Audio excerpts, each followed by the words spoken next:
This is Kareem from Open Source Defense, and I am here with Isaac Botkin of T.Rex Arms.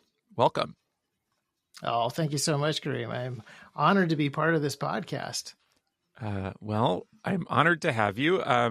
Well, just by way of context, I have described you a couple times in the Open Source Defense newsletter as the Lucius Fox of GunTube. Yes. But in your own words, what do you do at T.Rex?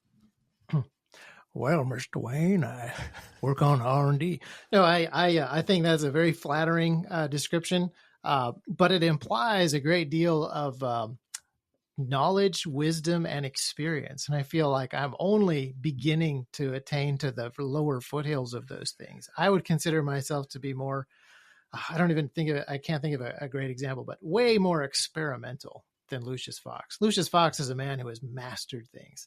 I am somebody who is dipping my toe into stuff. And one of the great things about T.Rex Arms is, since it is a small business, it's relatively young, I've been able to dip my toe into a lot of stuff that I saw from afar when I worked for other people.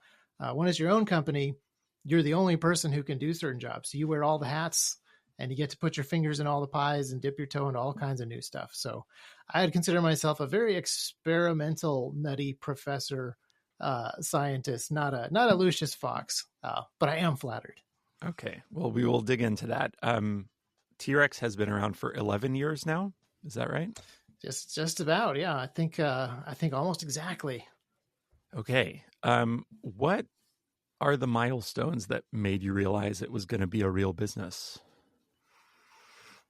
So at the very beginning, it was Lucas Botkin making. It wasn't even holsters. He started off with mag carriers made out of Kydex, and it involved heating the Kydex in a toaster oven, which we still have, cutting the Kydex with X-Acto knives, which is very dangerous. That should not, scoring and cutting Kydex with X-Acto knives is very dangerous. Should not be attempted.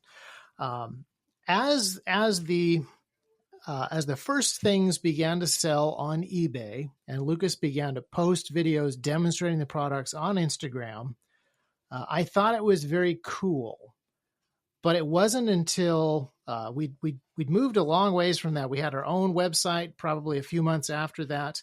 And I say I was helping from the sides. I wasn't a full-time person. I was pretty much at that point just I made website stuff and logos and things like that. That was my main bread and butter, was graphic design and video production. So I was helping here and there Lucas with stuff, but it wasn't until I think it was the first Black Friday we experienced, and I needed to help make holsters during Black Friday. I was like, oh, this might actually go somewhere. And I think it was 3 years in that I quit my freelance graphics job to come work at T.Rex full time. And the first thing that I worked on was automation, CNC cutting of holsters, because it was obvious at that point that we needed to have automation. Human beings couldn't really handcraft holsters and keep up with the demand that we saw. So it was right around there, 8 or 9 years ago, when that became really obvious to me that this, we'd hired, I think, 4 or 5 people by then, and we still couldn't keep up. It was like, oh, this is a train that is moving. Yeah. What was the production process at the 3-year mark right before you switched to CNC? Well, the good news is we had switched away from X-Acto knives and the microwave oven or the toaster ovens. We were now using t-shirt presses, so squashing the thin sheets of Kydex between two hot plates, essentially. That was a much better way to heat Kydex. It was much more consistent. But then after the holster was formed around a blue gun and squashed in between some foam, 2 pieces of foam, we had to leave it in there to cool for like 10 or 15 minutes because the foam is just such a good insulator. The heat just stayed. So we had a whole floor full of these presses, and you had to kind of keep track of, you'd go from one press to the other putting hot Kydex in, and then 15 minutes later come back and start taking them out and keep this large rotation going. And then every holster was hand crafted. It was cut on a bandsaw, and we had patterns, but some of the guys who were really good at their jobs could freehand holsters, drill holes for the hardware with a drill press, cut on a bandsaw. buffing on a little buffing wheel, and then assemble the holster with the final hardware. So we would have belt clips and just the adjustment hardware for the holster. And those last two steps, the buffing and the hardware, haven't actually changed that much, but the forming changed drastically. As soon as we could cut forms that we could vacuum form on, we started vacuum forming holsters. And as soon as we had the CNC machines to cut the molds, we would also cut the holsters on those same CNC machines. So CNC machine would drill the holes, CNC machine would cut the outline of the holster out. It was an incredible step.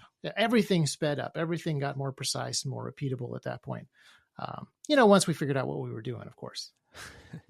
So is it that like the vacuum forming versus pressing, the advantage of the vacuum forming is you don't have to, basically the turnaround time, not waiting for the Kydex to cool as long? That's a huge part of it. The other thing is the vacuum, you just get better definition. You can pull the Kydex into the nooks and crannies of the mold. You can better get the shape of the holster.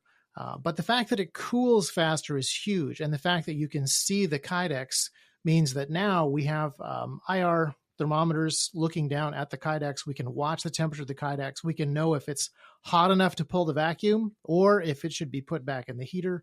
We can also see if it's cooling too fast or too slow, if the mold's getting too hot. So we have just a lot more eyes on the process when we vacuum form, as opposed to putting it inside of a big foam sandwich and just like hope that a good holster comes out after 15 minutes. Maybe if you can give kind of like a holster making 201, when, if ever, does it make sense to switch to injection molding versus Kydex? Oh, this is a very complicated question. So injection molding is fantastic for high volume parts, and vacuum forming is fantastic for low volume parts. So we do make some injection molded pieces, some of the tuckable clips, the Raptor Claw. There are things that we have injection molded because they are either A, super high volume parts, or we want a specific material characteristic that you cannot get from thermoforming material. So Kydex is the thermoforming material we make out of the holsters out of. That is a great material for rapid thermoforming, but it doesn't make the best long-term, high tensile strength, fatigue resistant material for a belt loop or a belt clip. An injection, an injection molded part that is a nylon with some glass in it, or nylon with rubber in it, some kind of impact modifier. You can really get good material characteristics out of stuff that you can injection mold at hundreds and hundreds of degrees compared to the Kydex. But what's great about the Kydex is we can vacuum form that at 300 to 350 degrees, which means that we can mold it directly against plastic. So we get to cut plastic molds to vacuum form against. Technically, I think they're called bucks in the vacuum forming lingo. And that is just much more affordable to make, faster to do revisions, easier to put on the shelf. Human beings can pick those up and move those around. They're just so much lighter if we make them out of high density polyethylene as opposed to steel or aluminum. If we were injection molding holsters, we would need a steel mold. We'd need two of them because we'd have to injection mold a positive and a negative. And so we could pump holsters out, but they'd all be the exact same shape and size. And we have something like 50,000 different holster variations in terms of geometry. And because we vacuum form different colors of Kydex, we end up with way more variations of what you can actually order and customize on the website. So there's also a consistency. We're probably approaching the point where it would be cost effective for us to make a mold for a Glock TLR7 right-handed sidecar. But we would prefer that our Glock right-handed TLR7 sidecar feel the same as our left-handed Glock TLR7 sidecar, the same as our CZ P10 X300 sidecar, our HK VP9, some of the less common holsters we would still vacuum form. And we would like consistency across the line to know that the fit and finish is the same, the adjustability is the same, all the characteristics of the holsters are the same, the color options are the same. you get exactly what you expect, regardless of whether you order a high volume, extremely common configuration or something that, H&K VP9 with a TLR1 in mint green. This is, 3 people order that a year, maybe. Okay. Jumping back to the early years, what were the hardest parts of those first 3 or 4 years, kind of key inflection points?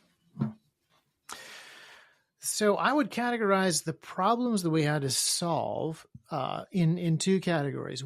The first set of problems were the obvious manufacturing ones, where we wanted to improve the quality of the product, and we would experiment with different things. So the very first holsters, we would buy blue guns off the shelf, which are cast in a urethane, I believe, and then we would just tape popsicle sticks to them with blue painter's tape, like literal popsicle sticks. But that doesn't last very long, and you're limited in popsicle you're limited in your popsicle stick shapes. And so we experimented with hand molding different types of epoxy onto the blue gun. So a lot of it was the problems that we were solving were not clear, finite problems. It was just looking for ways to improve the process, looking for ways to improve the product. And all of those I would put into a single bucket. The second set of problems we'd have to solve were business related. And a lot of those were really simple problems if we had known what we were doing. But at this point, we were hiring people that we knew well, but we didn't really know how to build layers of management within a company. So once you have a half a dozen people all making holsters, it's not that different than when you had one person making a holster. Once you have 24 people making holsters and doing R&D and various other things, you start to run into a need for meetings. You start to run into a need for basic business leadership problem solving stuff, which was a whole new set of experiences for us. At this point, I think T.Rex Arms is still Lucas's first actual real job. And I'd had a bunch of jobs as a freelance video guy. I'd worked for giant companies, and I'd seen kind of behind the corporate veil a bit, working for animation studios and film companies and things like that. My brother David had worked in IT and had worked at a newspaper and some other media companies. So we all had experience inside of companies, but we had never had key leadership roles where we were hiring, where we were firing, where we were setting corporate policy, where we were doing high levels of management. So all of these things were pretty new problems for us to solve as the company grew. Did you all come in around that same time, like 3-ish years in? It's actually far more complicated than that. So Lucas started making holsters, and I worked on his website. My brother Noah worked on his website. It was shortly after that the 2 Davids, David Botkin, my brother, and David Knorr, his brother-in-law, joined Lucas as partners. So for the first few years, it was a partnership of 3 people. And then I joined the company doing automation full-time and became the 4th owner. And so it was a little bit complicated moving from a partnership to a proper LLC. And at this point, there are still those 4 owners. We now have, at the time of this recording, 90 employees thereabouts. And we have a board, we have a CEO, and then we have a executive leadership team. Then we have essentially department heads. So we don't have quite as many layers of management as giant companies have, or even medium-sized companies have. We're still definitely in that small company territory, but it is the biggest company that I've ever been responsible for as an owner. It's the biggest company that any of us have ever been in direct management of, or on the C-suite of, or even in any level of management of. Yeah. I think, so you alluded to something I've seen a bunch in startups, which is that, you get your first job as a company is making your product and making a good product and making something people want and all that. And then if you do a good job at that, you get this second job of being good at being a company. And the tricky part is, like, as many companies die for doing a bad job at that as for doing a bad job at making their core product, right? Yes. And the job changes, as you mentioned, right? Like, it's a kind of fundamentally different thing to have a 3-person company versus a 20-person company versus a 90-person company. So for you, what were the, from 1 person to 90 people, what were like the key triggers or events, those catalysts where you said like, okay, something has changed. We have some fundamentally new challenge, some new thing we need to do, and we need to kind of reform the company for this next phase of growth. Yeah. So in some ways, the company growth was very natural. More customers would show up. They would buy more holsters. We would need more people to make holsters. Then as we started to realize that there were specific problems we wanted to solve, like we wanted to, there were at the beginning, 11 years ago, there were a lot of holsters for firearms. There were fewer holsters being made for firearms with weapon lights. So we knew that that was an area, a need we specifically wanted to meet and to fill. As we emphasized holsters with weapon lights attached to firearms, we said, well, obviously it would be very convenient for our customers if we also sold the weapon lights themselves. So we started selling weapon lights. And then it was like, well, obviously it would help our customers if we sold the magazines for the pistols as well. So it grew very naturally for us to have different business silos within the company because just our customers would be served by this product. We would add it.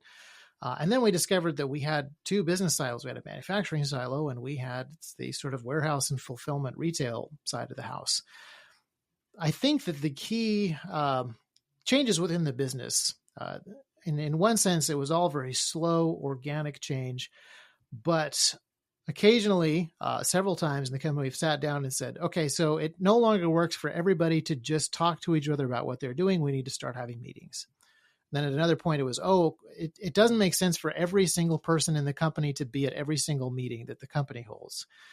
As we created management, decision makers, and employees, that felt like a pretty significant inflection point. When we had middle management, when there were people that came to meetings from a department, but I wasn't in the meeting with everybody all the way down the line, that felt like a pretty big change as well.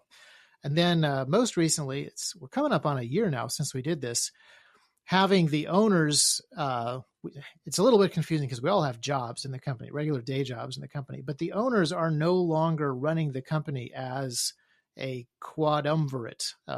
There is now a board that directs the CEO.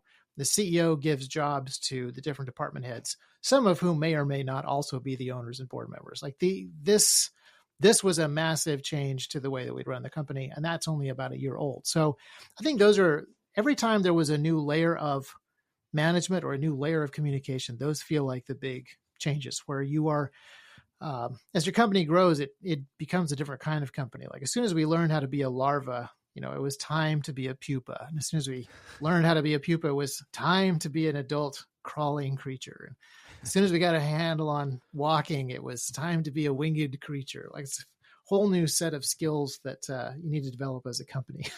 Yes.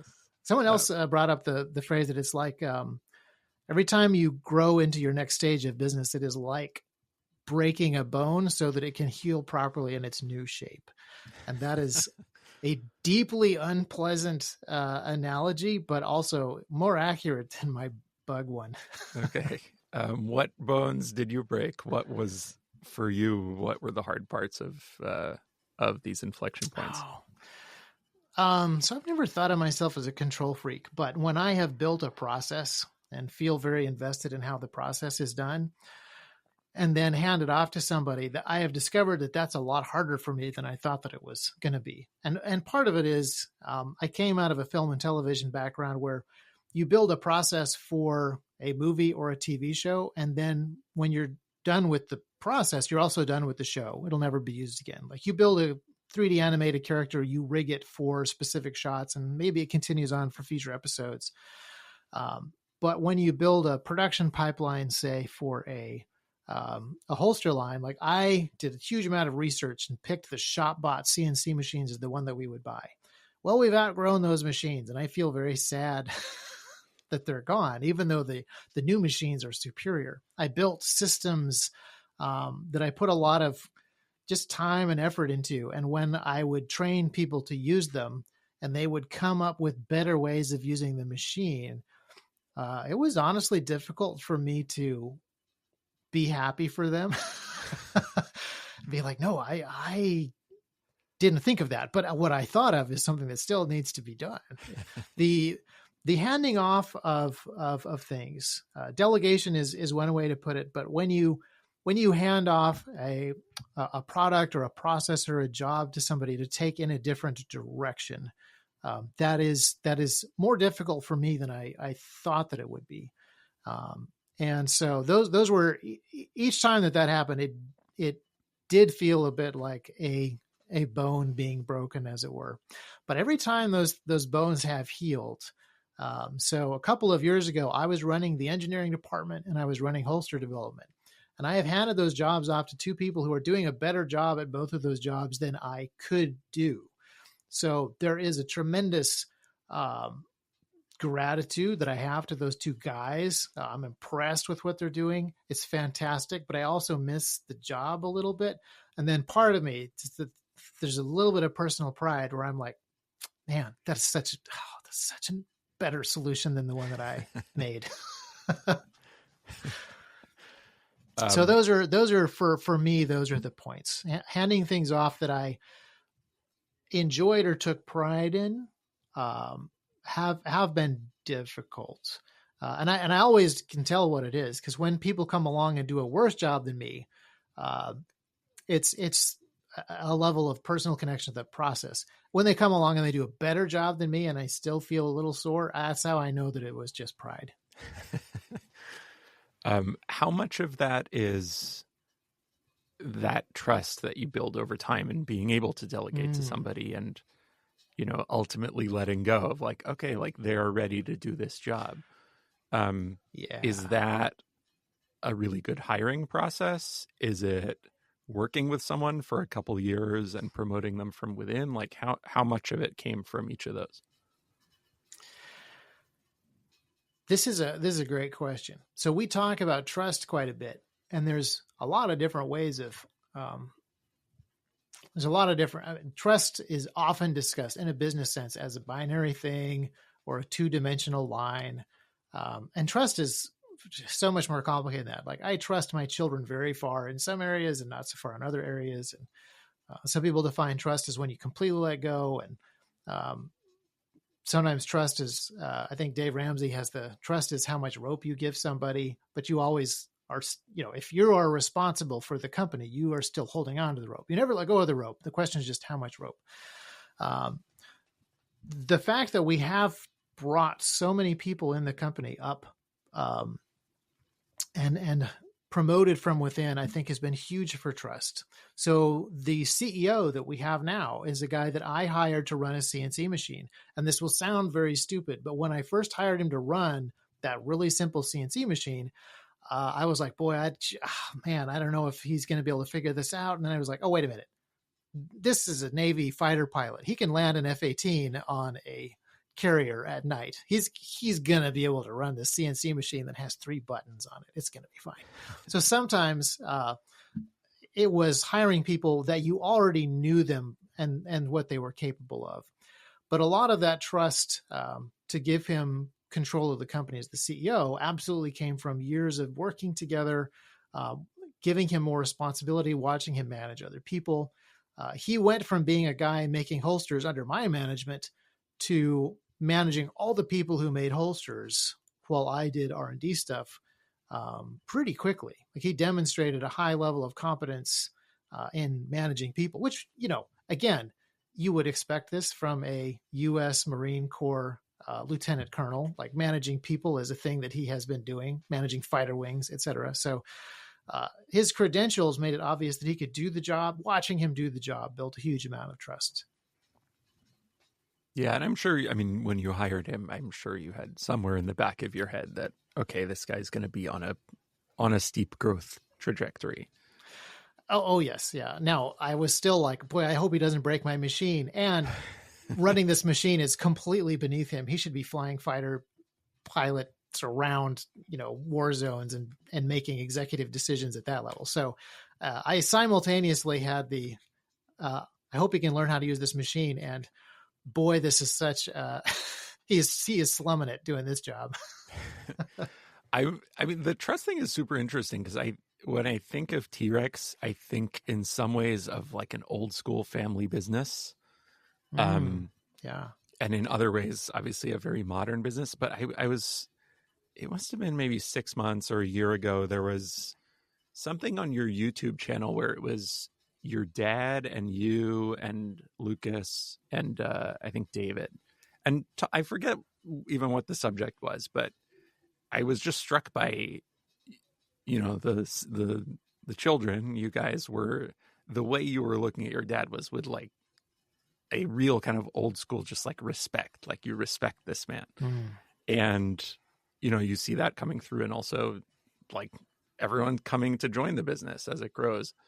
So I'm curious kind of that transition from a like very closely held kind of traditional family business in some ways, transitioning into a business that is still family owned, but structurally more kind of, quote unquote, like typical, like board, hired Sure. CEO, all that sort of stuff. Yeah. And I still feel like we have a foot in both camps. And I'm deeply aware of the pros and cons of each model. Like there's tremendous value in hiring people that you've known for 10 or 15 years, and their character and their capabilities, and hiring them to do a thing that they've never done before, but they can learn to do it because their capabilities. That makes sense to me because we've done it, and the results have been great. But also looking at somebody that you've never met before, because you're hiring them to do a job that you've never thought about before, or your company has never needed before, like a financial analyst type position. And you talk to the person, and on paper, it's obvious they've been doing this job for other bigger companies very successfully. They have great references. Those kind of conversations or those kind of job interviews tend to pretty much focus on character and family and cultural fit, because on paper, that they can do the job. And again, oftentimes you're hiring them to do a job that you haven't had in the company before. It's not a thing that they could have gotten trained up to do from within. So there's value in both. There's value in both things tremendously, but there's also some tension that comes along with having both models within your company. There's going to be some tension between people who have been in the company for 15 years, and we just hired a brand new guy to do a really high level job. That can cause some tension, and it can be difficult, I think, for management as well to know how to walk that line when there's a person who knows the culture and the inner workings of the company intimately because he used to run one of the buffing wheels at the very beginning, and a guy who has come along who knows everything that there is to know about a specific complex technical academic field, but may not know the gun industry super well, and certainly doesn't know how T-Rex works. That I think is a management issue to figure out as well. But I do think that there needs to be a way where we get better at this. Not just T-Rex, but I think everybody. I think there needs to be a way for this to happen, because there is so much strength in both in both models. And as companies grow, I love new startups, and new startups can benefit and can flourish when you hire people who their character and their disciplines and their capability, and that they can just learn stuff. Like, it's I'm not patting myself on the back here, but it is far better that we hired me to figure out CNC machines from scratch and fit it to our existing company model and our existing product line than if we'd hired a professional machinist. Partly because we didn't know what we would have looked for, so the odds of us hiring the right guy would have been super slim.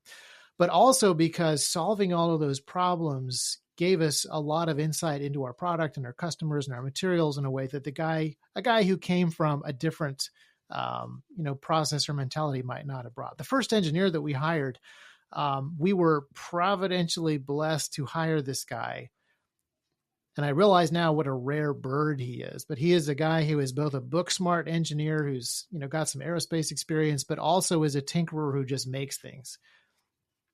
That is, there are a lot of engineers who are one or the other of those things. And being able to hire our first engineer who is comfortable in both of those roles is really unique. But that's not a thing that we knew to ask for. That's not a thing that we knew to look for. So there was a tremendous value in us learning a bunch of lessons ourselves, kind of the hard way. There are lessons that come out of that are irreplaceable. Even if you could set up a dream team of pros and a fantastic chemical engineer who understands thermoplastics and so forth, if you got those three guys, a fantastic chemical engineer, a fantastic automation engineer, and then a fantastic shooter that understands pistols, and you put them in a room to try to develop products, I bet the products would be amazing. But it might not be the sort of thing that the market wants. It might not be the sort of thing that T.Rex customers want. And T.Rex is our customers. It isn't so much our current employees or our current product lines. As things have changed in the industry or in the market or with the materials, our products change because our customers need different stuff.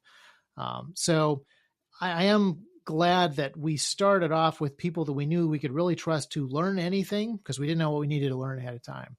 And I think that that's going to be true of lots of startups. But then you don't need to learn, business intelligence from scratch. There's people who have done that, and they will come from companies that have gone through similar things, or like leadership. One of a great leadership hire that we had a few years ago, who is the chief of operations right now, he is a guy who experienced incredible growth in the last company that he was in. And so when he joined us, we were doing this crazy rocket ride where we, I think, doubled the amount of employees in 2020, gone from, I think it was 30 to 60 employees in a single year. It was very difficult to do that. And when he came on board, he was like, oh yeah, my last company has doubled employees several times. We've seen year over year growth like this several years in a row. I've already been on this rocket. And that level of institutional knowledge and experience was huge. So if you can combine both of these things together at different stages of your companies, I think you are so much better off than you just pick a model. Learning how to deal with the slight tensions that come up between these different models. My tendency to say, like, well, I don't trust an expert because he's just an expert on paper. Like, has he actually done the thing? And then sometimes experts were like, well, I don't trust this guy over here because all he's done is build. We have an engineer now who doesn't have an engineering degree, but he has built so many amazing pieces of technology over the last 30 years of his career in different countries. On paper, he's not an engineer, but in real life, he's just incredible. So being able to get the best out of both sides is, I think, a really important thing that we've got to figure out, and not just build a single model to rely on. What has been the hardest thing to hire for? The hardest role, or the hardest character quality, or the hardest position, or hardest actual skill? That's a good question. How about let's say I'll tell you something that's hard to ask position, about. just kind of practically the hardest position. Yeah. It's gotten easier as we've gotten bigger, because there are departments that are now multiple people. And so you're not hiring somebody who can fill multiple roles. You can hire someone who has a specific role and see what other skills they have. But things like R&D are difficult to hire for when you're a small shop, because you do need an engineer who, say, knows materials and knows tools and can make stuff himself. You need to have somebody who can run the software, but also has ideas. And later on, your R&D shop gets big enough, you can hire guys who are just genius draftsmen, and they don't have to be the best inventors. You can hire inventors who have crazy ideas, and maybe they can't run the Haas machine and make the tools themselves. At the very beginning, you really need to have people who are pretty comfortable with all of those things, are comfortable wearing all the hats, and that's really tricky in my experience, because you can hire people who look like they're really good on paper have been involved in some amazing R&D startups. And then when they arrive, you realize they came from an R&D team of 80 people. And their job was proofreading prints. They didn't actually invent stuff. So I would say that the kind of intangible creative roles are the hardest to hire for, to figure out if the person has the kind of wonder and invention and creativity that is going to solve the problems that you're looking for, and are they going to be enough of a self-starter? Because a lot of times creative people need to be in the right environment. So those are kind of the hard ones, where you hire somebody and you get the sense like, man, if this guy were just in the right environment, I bet you he would be on fire. But I don't know what kind of environment that is, and I don't think our R&D shop is that. Yeah. What do you do? So, some companies have a unfortunate habit of they'll like hire amazing people, creative people, and find that spark and then like snuff it out with internal processes or just not running the show well internally.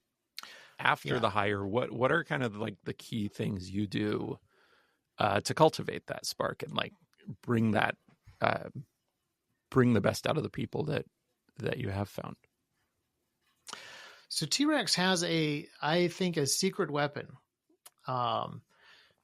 T.Rex, for any of your listeners that don't know, T.Rex is a very ideologically focused company. So we don't just make holsters. We really want to equip people to protect themselves and protect others. So there's a strong mission that sits on top of the making the widgets and selling the widgets.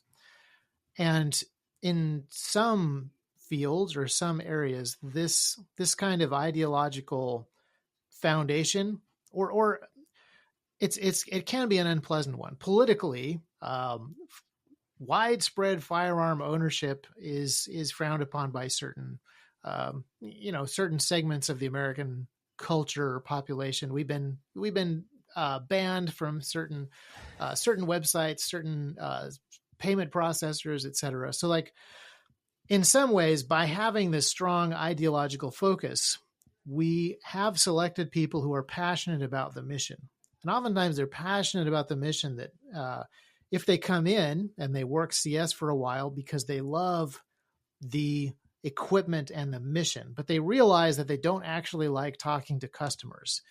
They've already sort of self-selected themselves as an ideal T.Rex person, and there's lots of other jobs in the company. So one of the things that does happen is a lot of times we bring people in and we put them straight onto production, or we put them straight into customer service, a little bit as a test, as an experiment to get familiar with T.Rex company processes and T.Rex customers and T.Rex products. But oftentimes, if they want to be a part of the T.Rex mission, there will be a place for that spark. The spark is what we like. And if it turns out they actually are not great emailing customers 8 hours a day, or they're not great running a machine 8 hours a day, but they want to be here for the mission, there will be something else that works for them. And so while a lot of companies talk about, don't have such an overt ideological mission, like make it something generic, like serving people, or something that is vague enough that you can have a big tent. There's value in that, but there's also value in being a little bit more overt, being a little bit more controversial, calling people to do a mission that is a little more specific. I think that is actually a huge, huge answer to your question. And it happens kind of automatically just because of what we want to do with T.Rex, not a specific like management trick that we figured out.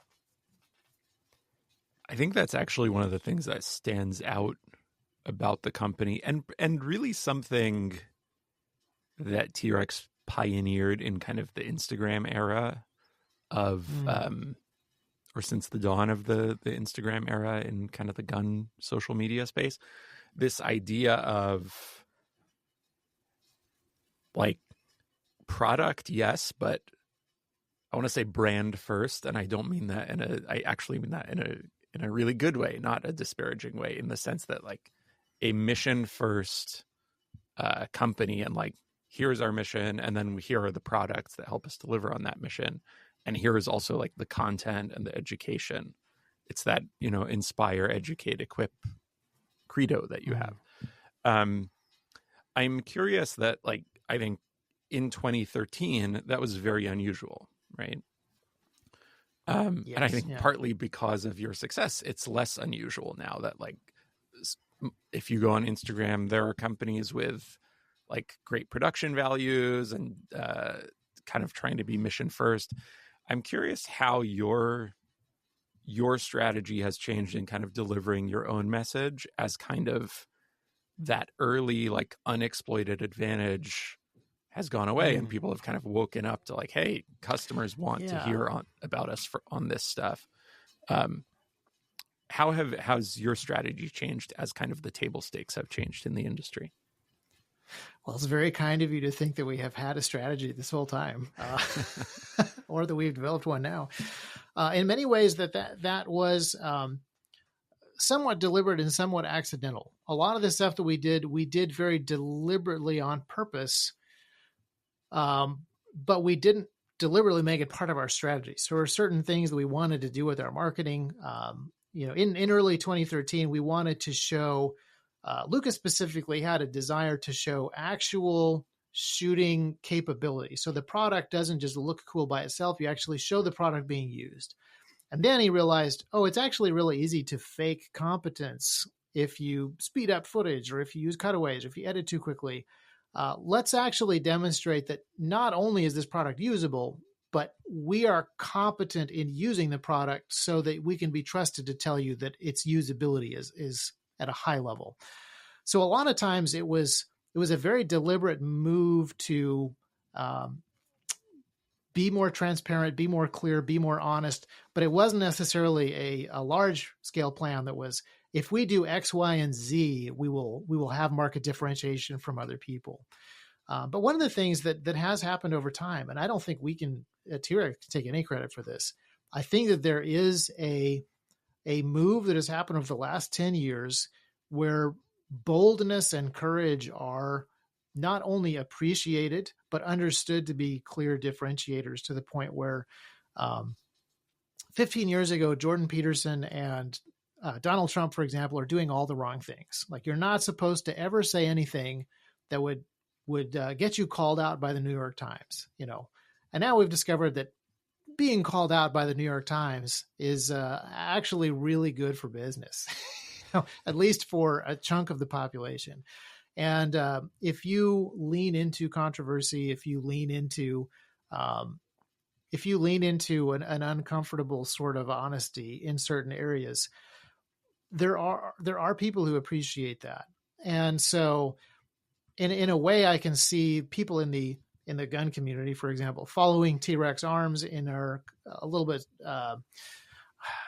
I'd like to call it a no nonsense transparency approach, but sometimes it is just, I'm trying to come up with a nice way to say this. Like, we don't care that much what people think about us. And we know that has always been the essence of cool, to be yourself and not care about what other people think about you. And thinking very hard about how to be yourself the best way that you extract the most cool points out of it just kind of deflates the whole thing. But when you have principles that you really stick by, and you are a little bit of a fringe voice in places like Instagram and YouTube and Facebook, and places where firearm content is being squashed and firearm companies are trying to come up with workarounds to just lean into the offensive thing and be like, no, we're not going to pretend that these are sporting arms. We're not going to pretend that our pistols are just for practice. This is a self-defense tool. This is for actual protection of life. I think people really appreciated that in the same way that they appreciated some of these other countercultural voices speaking up. And I think that that's where a lot of the trend is coming from. And it wasn't something that we started. It's something that people have talked about for decades or centuries. But Jordan Peterson and Donald Trump and Elon Musk and lots of people who are iconoclastic to the point of being abrasive do attract an audience. And it's really interesting to watch that shift happen. And in some ways, I feel like there's a very good chance that T.Rex will kind of sit in the middle. Like the pendulum will swing way past us, and there will be people who are way more shocking than T-Rex is, and will actually be thought of as the boring old moderates for a while. It's very possible.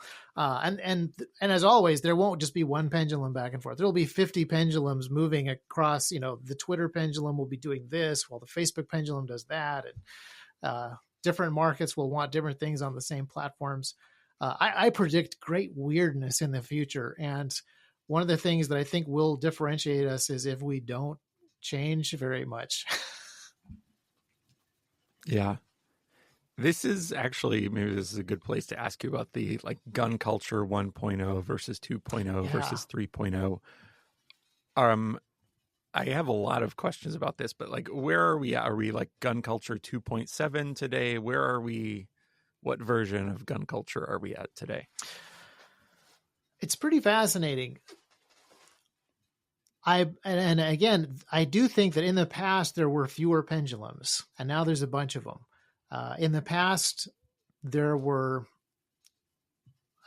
every American owned guns or had owned guns in the past, or knew people who owned guns, and guns weren't that interesting. And that's part of the reason I think that gun control slowly became more the norm in the 1950s. Is guns were so common that there's no reason to have the National Firearms Association just has a cool magazine. They weren't a lobby group, a massive lobby group, because what would you lobby against? Everybody has a shotgun. Everybody well, what's the deal? And I think that as time has gone on, and we've seen lots of cultural and political changes through the 60s and the 70s, as there started to be a lot of more public talk and more public conflict over this in the 80s and the 90s, you started to see more fragmentation, where there's a lot more pendulums moving on a lot of different particular issues, and for different reasons. So the NRA and various other groups really doubled down on the sporting aspect of firearms, really want to appeal to hunters, really wanted to talk about our right to own guns, but not talk about the Second Amendment specifically, because the Second Amendment is pretty obviously not about hunting and target shooting. Make target shooting a thing that kids do to learn gun safety and as sport and for fun. And by doing that, they kind of left this large vacuum. And people like Jeff Cooper and other folks who wrote about firearms for self-defense and firearms for combat, and wrote, pretty unvarnished, brutal conversations about these are the bullets that are good for killing people, and that makes them better self-defense rounds than bullets that don't kill people. That was deeply offensive to the let's pretend like we're all just hunting people. And when we started to talk about firearms for self-defense, I think that is really where gun culture 2.0 kind of emerged. Gun culture 1.0 was, we hunt, and then of course we would shoot bad guys if there were any, but we live in Maine, there's no bad guys, we just duck hunt. And then gun culture 2.0 was, there are bad guys and guns are good to shoot them. And then gun culture 3.0 is probably where we talk about, hey, you know what the Second Amendment is good for? It's for overturning tyrannical governments. That's a far more offensive thing to certain people than just, self-defense in a carjacking or a mugging. And I think that's where gun culture 3.0 is on the ideological spectrum. Now, on the technology spectrum, I think gun culture 2.0 is we all own Glocks and AR-15s, and gun culture 3.0 is we're all okay with people 3D printing our own guns. Or maybe it's in a capability front, where gun culture 3.0 is where we all have body armor and night vision. There's so many different ways that you could slice the pie up. I haven't figured out one that I appreciate more than another, or think is more helpful than another. I want to come back on the tyranny piece, because you had a good T.Rex Talk podcast about it recently. I want to ask you about. I think you identified something interesting, which I am sympathetic to, which is the idea that this gun culture 1.0, 2.0, 3.0 story kind of starts in the middle of the story and posits gun culture 1.0, the hunting, FUD, quote unquote, culture, as kind of the beginning. but Yeah, it starts in the middle of the 20th century and ignores, among other things, the founding era. There's this like gun that's true. culture Yeah, 0.1, and where I think the this fact idea of that like guns as weapons yeah, wasn't even questioned because it was just taken for granted. right. Yeah, and even before that, the idea of who can own weapons, even before firearms were the dominant weapon. Like 500 years ago, this conversation about, uh, within the political philosophy that was, coming out of feudalism, and you start to have the Reformation and the Counter-Reformation, the Enlightenment and the Renaissance, and people are coming out of feudalism and asking this question of like who's in charge and where do they get their authority and who gets to actually control the means of force. All of these conversations are really the same way back then as they are once there are firearms. Firearms are just a better distillation of the tools because prior to gunpowder, having significant military or fighting capability is expensive, requires a huge amount of training and time, but firearms are just a tremendous equalizer. Now we can have a debate that really focuses on the technology, and that's part of the reason that I think it is so easy in the gun control debate to focus on specific firearm features, and lose sight of the larger philosophical arguments of who is allowed to defend themselves and at what level and what's proportional. And then the bigger discussion is, well, I'm allowed to defend myself against someone who's trying to take my life, who's another random guy like me, but what about tyrannical governments that overstep their bounds? And what are the bounds? So we're talking about philosophical conversations that go back thousands of years when you really start to open this can of worms. And the big question is, says who? That's the that is the really big question at the end of it. Who's the boss? Says who? Yeah. So you did an episode of the T.Rex Talk podcast recently about this question of, gun ownership as, decentralized tyranny prevention. And I had written an episode of the OSD newsletter, an edition of the OSD newsletter called "The Tyranny is Here, It's Just Not Evenly Distributed." So the I love idea that is that was fantastic, by the way. Yeah. Thanks. The idea is, you hear a lot about, okay, well, we have guns to prevent the government from tyrannizing us, which is like, great. Let's prevent that. And you can point to examples from U.S. history where guns were used successfully in that way. Probably, I guess, the civil rights era would be the most famous one, but there are a lot. But you can also point to examples where tyranny was not prevented by gun ownership.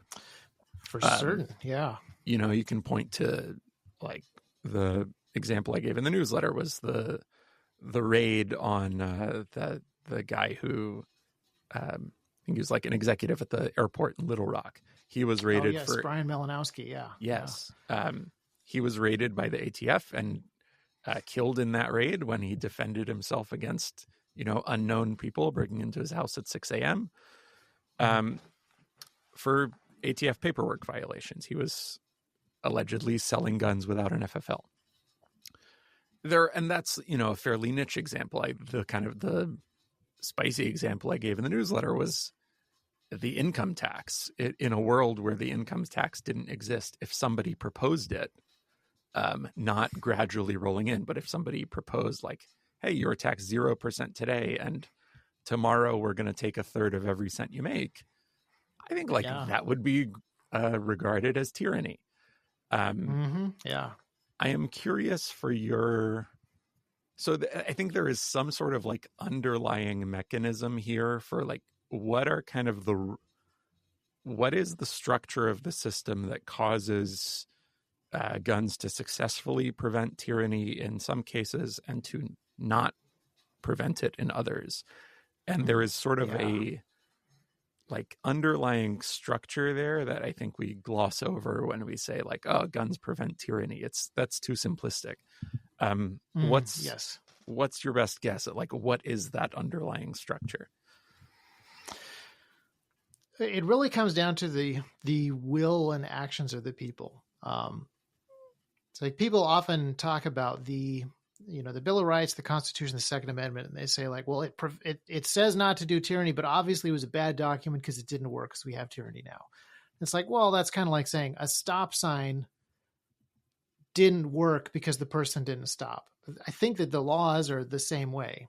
The piece of paper did not stop the government from building a very large IRS to implement an income tax, even though I think that the paper should have told the people that it's their responsibility to stop the government from doing that. Firearms are the same way, but obviously a firearm is a much more tangible obstacle than just a piece of paper.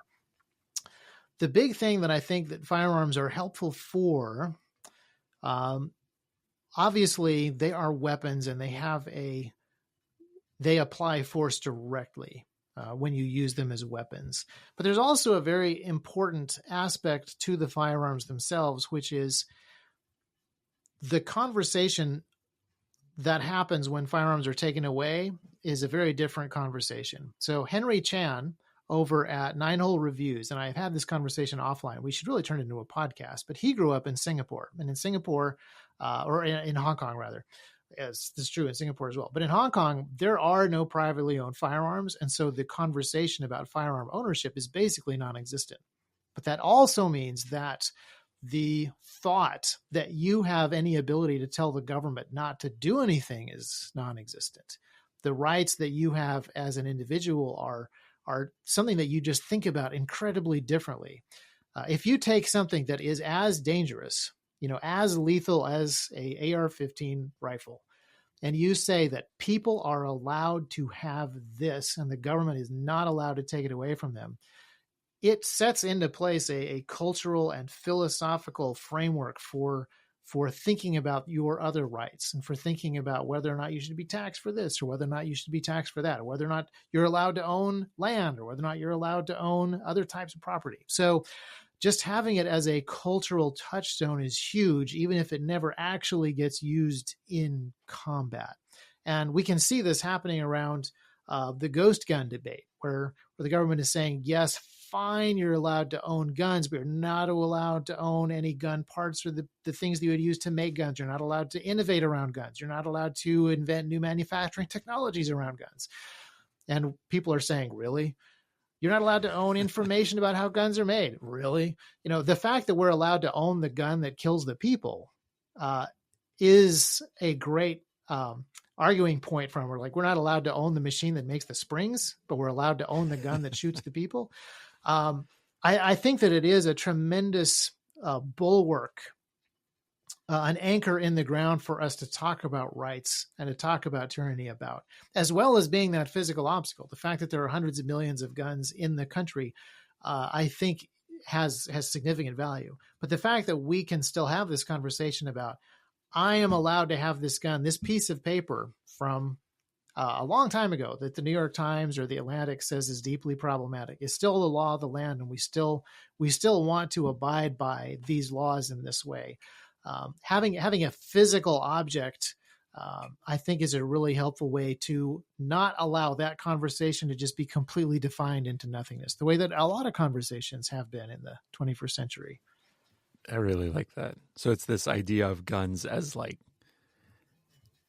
a kind of public signal that you being dangerous is a pro-social act, not an anti-social act. Exactly. Yeah. And to point out the ludicrous nature of some of the arguments, like, I'm allowed to have a thing that kills people, but I can't have a book that has pictures of the thing that kills people in it. I'm not allowed to have a 3D model of the physical object that I have. I hope that people think logically about some of these things as we, continue to debate for these rights. You're not allowed to advertise the thing that kills people, but you're allowed to, to own it. Yeah. It's a fascinating conversation to have. And the goal, I would say that we have as a company at T.Rex, and the goal of all of us should be, we have these tools to preserve life in life-threatening situations. but we also want to avoid those life-threatening situations as much as possible. So I have firearms as a last resort, and then I have a whole bunch of things that I want to do before then. And that's true on the individual case. Like I have locks on my doors. You know, I haven't made it real easy for robbers to get into my house so that I can shoot them. No, there's other steps before the lethal force comes into play. And that's the case on the Second Amendment front as well. We don't trick politicians into making bad policies so that we can go shoot them. There need to be these steps. There needs to be these obstacles to tyranny. There needs to be a preservation of freedom that happens. And then what happened in 1776 is the last resort. And that's what our founders made very clear. They have remonstrated. They have made their case before the crown. They have done all these things. They've done all the steps that are necessary. And now they're actually being invaded by the crown. That's when the shooting war starts. And the shooting war was painful. It was difficult. Lots of people lost their lives. It was incredibly damaging to both countries. And avoiding that at all costs until you can't avoid it any longer is the right, correct, noble, moral thing to do. But the fact that the colonists had the firearms to actually push back gave them a much better shot at, there's a much better chance, even though it didn't happen, there's a much better chance, I think, that all of their appeals to Parliament and to the Crown were even listened to a little bit, is because that they were armed and had the capability to govern themselves.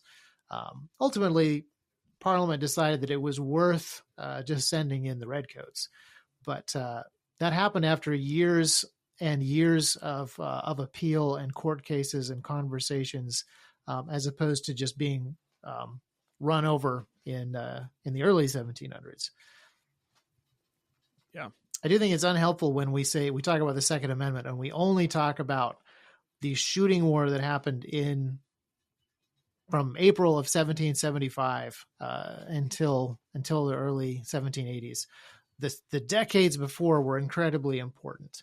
The fact that there were a bunch of flintlocks in the colonies is not why America became a free country.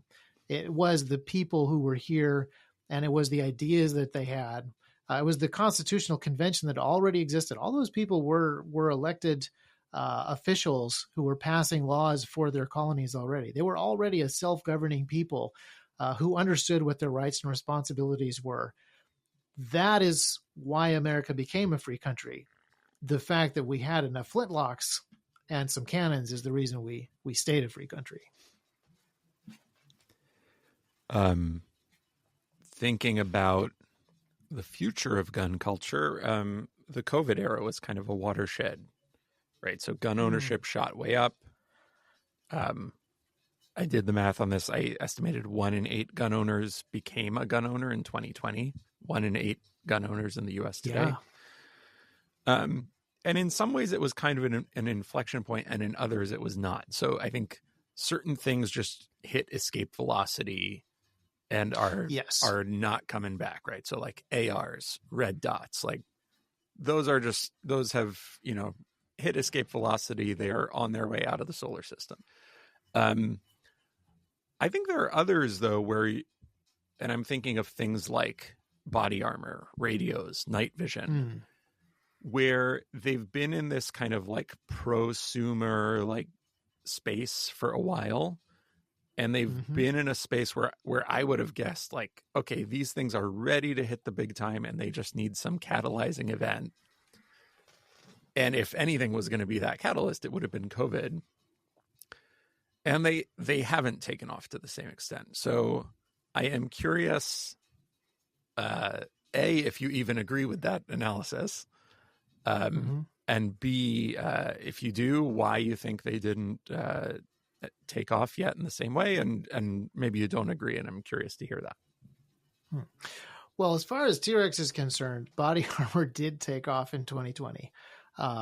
But it wasn't the lockdowns. It was the riots that happened in the summer.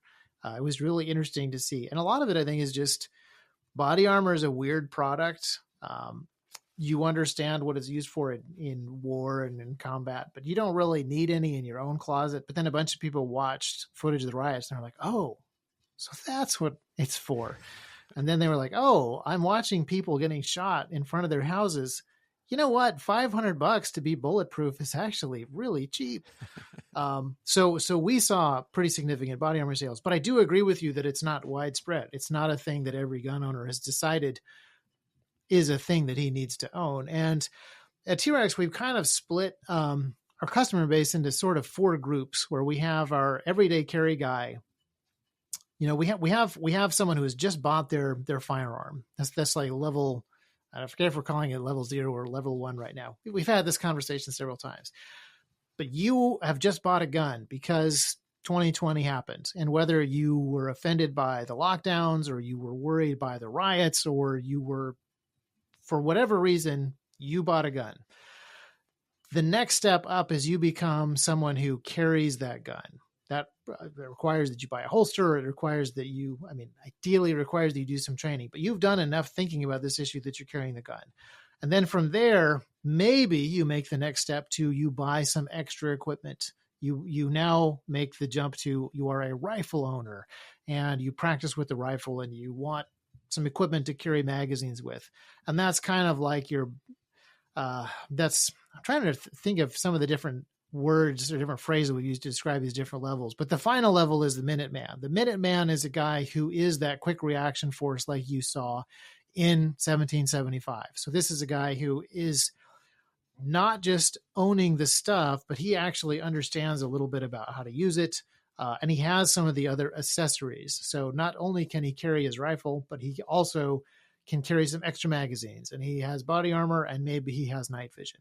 And this sort of Minuteman level, this is almost like the special forces of the unorganized militia. They're the most organized.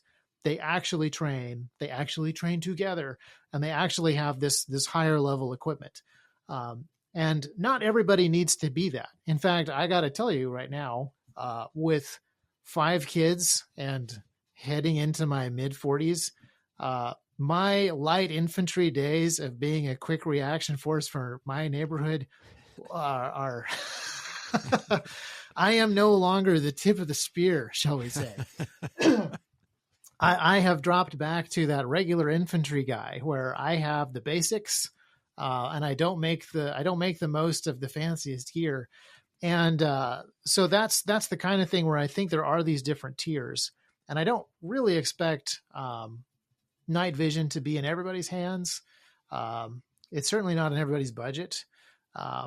But certain things like being able to have a rifle, being able to have rifle magazines, an optic that you have zeroed, these things are within everybody's grasp. And even your lowest level, kind of like home guard type activity, the stuff that not that long ago, like in the 1940s in the UK, the home guard was people who were too old to be real soldiers or too young to be real soldiers, but they were expected to be, we'll hand this guy a Sten gun and a bunch of ammo, and he'll go out and carry this stuff and keep an eye out for German paratroopers and be ready to shoot at them. Like that's a bar where having the rifle and the mags can totally be met. And night vision, body armor, suppressors, stuff like this that is super cool and really useful in the hands of that higher level guy. Maybe everybody doesn't actually need that. It's very fun to play with. Mm-hmm. But yeah. Yeah, it is. Another thing kind of in that category is 3D printed weapons, not in the same kind of mass market sense, but in this like emerging weapons technology space. It's, to me, it's actually similar to crypto. I think the development mirrors crypto in that they've both been around a while, and I think you could critique them on the one hand of like, okay, it's been like 1 year away from some kind of breakthrough application for 10 plus years. And on the other hand, I think you'd have to say anything that's around for 10 or 15 years and doesn't die is kind of, by that fact alone, valuable to somebody. Yeah. What do you think is like, where does 3D printing of weapons settle? Is it that there is going to be a breakthrough application? Is it something else? Like, what does this look like in 10 years? Hmm. That's a great question. I really like the analogy, 3D printed guns and Bitcoin, because um, I can definitely see the spectrum of gun owners where the sort of the new, less freedom-minded gunners are like, oh, really don't like 3D printed guns because it's gonna make the gun control people mad, and I'm gonna get negatively affected somehow with the new regulations. And then there's also really hardcore gun guys who are like, I don't like 3D printed guns because it's an inferior plastic, and I don't want people messing around with these inferior guns, So, and we saw that with Bitcoin too, where there were like hardcore bullion guys who are like, I don't like, I hate them Federal Reserve notes, but I don't want to mess with no ones and zeros. Like people who should have been allies to this technology had, on opposite ends of the spectrum, had different reasons to distrust it. But it's been around for a long time now. 3D printed guns are only getting better. They're partly getting better because 3D printing technology is getting better, but also the ways that the designers are thinking about additive manufacturing, leaning into its strengths have gotten way better. So I think it's an incredibly cool space, but I don't know where it actually ends up. Does it hang out in a space where, like T.Rex Arms, we use additive manufacturing heavily for prototyping stuff. We're not prototyping guns, but we're prototyping all sorts of stuff that we injection mold, or stuff that we're going to injection mold, or just tinkering with different designs of things, and being able to do that in-house, that rapid prototyping in-house speeds up development cycles of all kinds of things.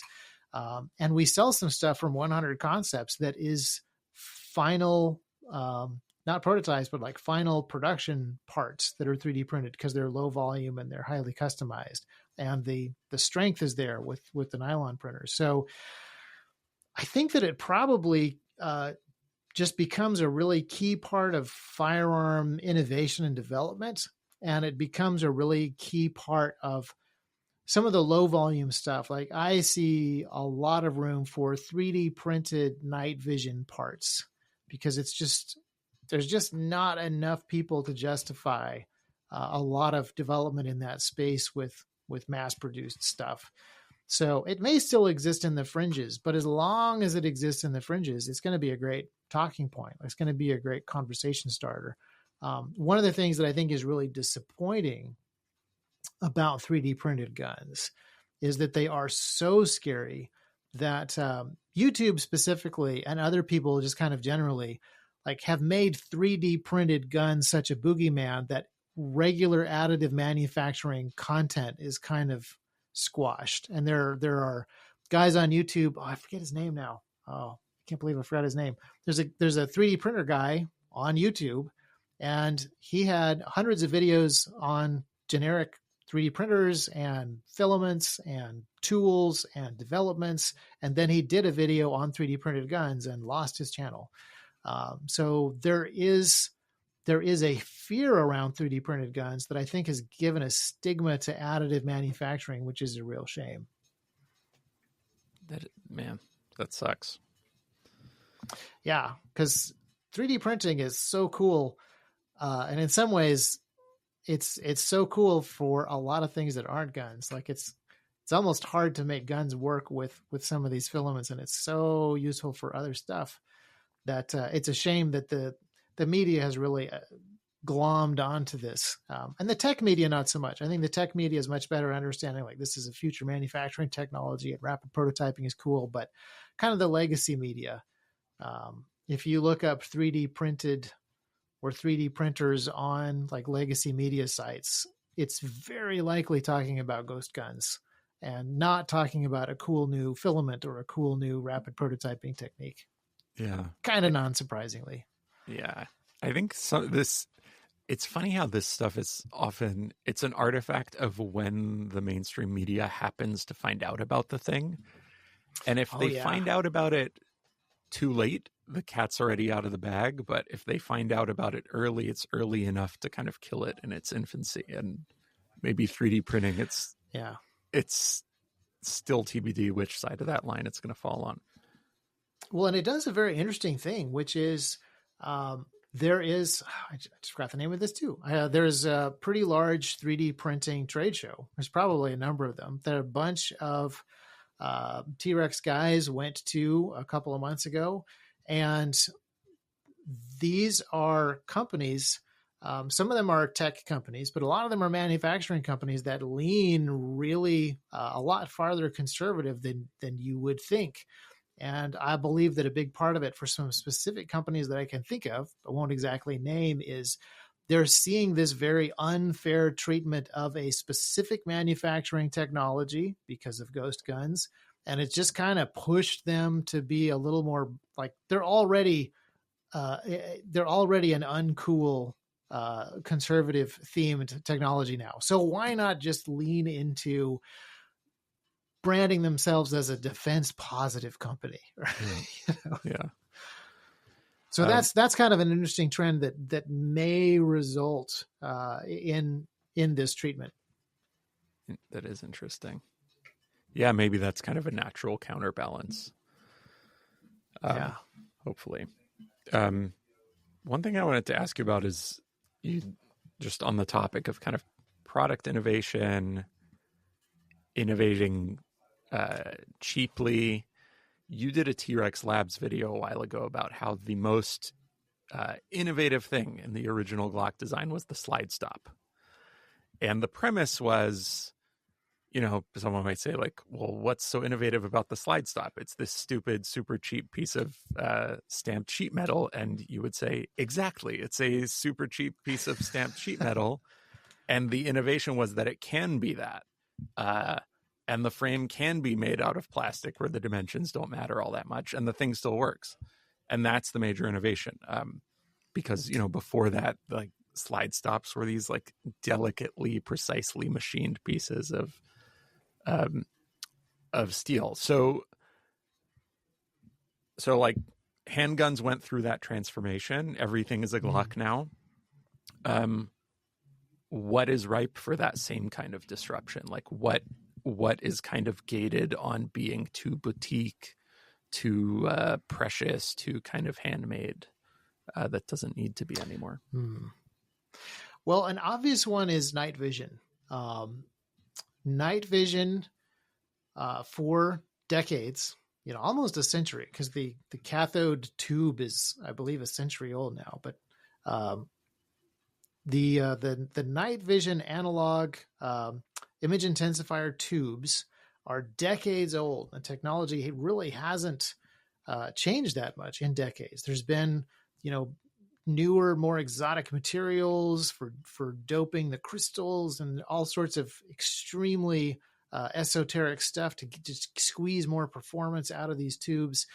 I do think that that's an area where as soon as the CMOS sensors of just regular cameras get sensitive enough in the dark, that's an area that gets overturned real quickly. Or when thermal cameras get cheaper, if you right now a cheap thermal camera is so inferior to an expensive one, and cheap digital night vision, or I would say even good digital night vision, the Opsin from Psionics is inferior to Gen 3 analog night vision.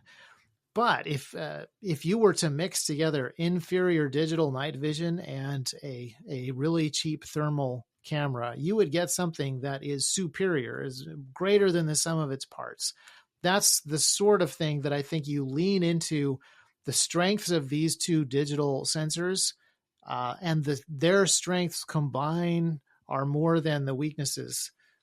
Make them more valuable. I think there's some things like that may come. I'm primarily thinking in the digital space right now, just because of some projects that I'm working on for mapping and for optics.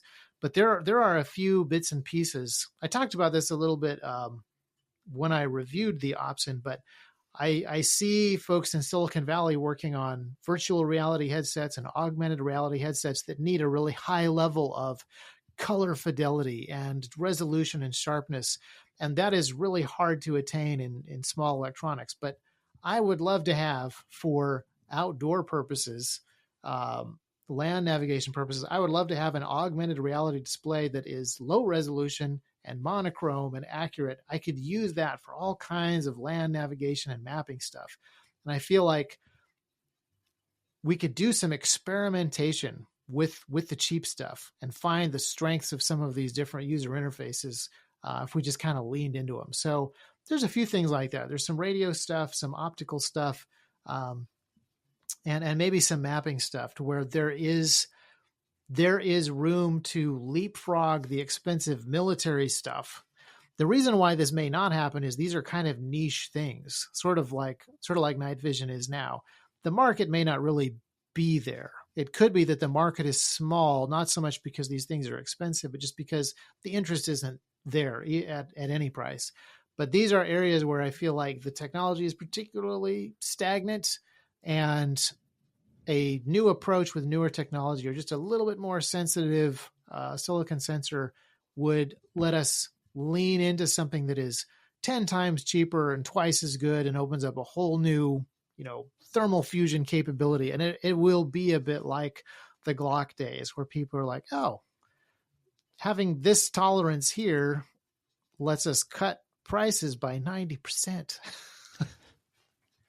Oh, suddenly it's a good idea.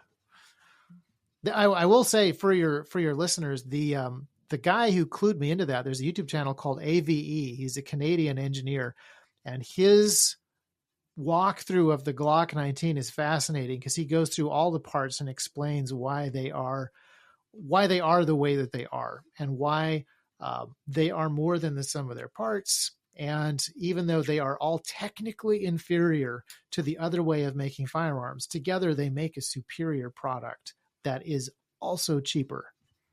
Cool. I haven't seen that one. Have you seen his review of the Juicero juicer? Yes, that was my introduction to him. Okay. And that was when I became a fan. Yeah. That's the opposite, where everything is way more expensive than it needs to be. Yeah. Shockingly overbuilt and underdesigned. Yeah. Yes.